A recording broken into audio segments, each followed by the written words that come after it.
New tonight, the last 24 hours have been a wild ride for one of Florida's most controversial figures, Rebekah Jones, banned from Twitter, criticized by the governor's office.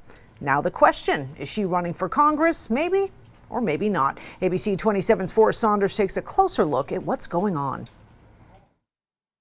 Rebekah Jones is that former Florida health official who was allegedly fired last year for insubordination.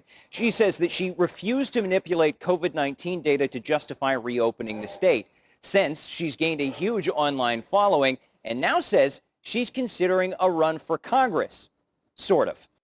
About 24 hours before announcing plans to oust U.S. Rep. Matt Gaetz, Rebekah Jones told us it wasn't happening, at least not yet. As far as me, myself, being a political figure, I don't know. In a one-on-one chat, she said politicians were favor brokers, and that had jaded the appeal. That might, unfortunately, exclude me from politics for life, but hopefully there is a place where good people can fit into politics, and maybe one day I can find wherever that, magic unicorn place is. Twitter banned Jones for platform manipulation and spam the next day. Repeatedly posting a news article, she says, flagged her as spam, but critics, including the governor's press secretary, alleged Jones was buying followers, which she denies.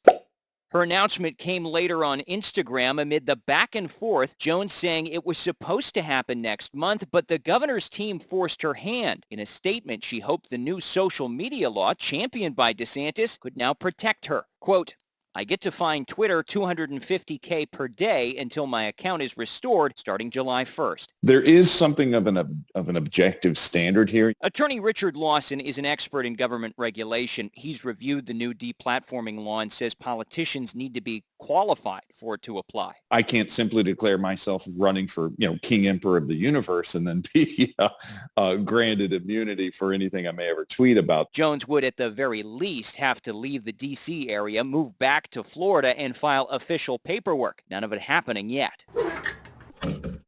Her detractors still don't consider it a serious effort. The governor's office suggesting she's a hypocrite. Quote, Jones has repeatedly falsely claimed that Governor DeSantis is silencing her, but now she wants to move back to the free state of Florida and take advantage of the new anti-censorship law. I had hoped that someone in the Republican Party would step up and primary him. Even so, the former Floridian reaffirming commitment online Tuesday morning. If it takes me going home to Florida to run against Matt Gaetz, then I will do it. Then softening in a subsequent statement saying if a Republican or Democratic challenger doesn't arise, quote, well, November 2022 is a long ways away.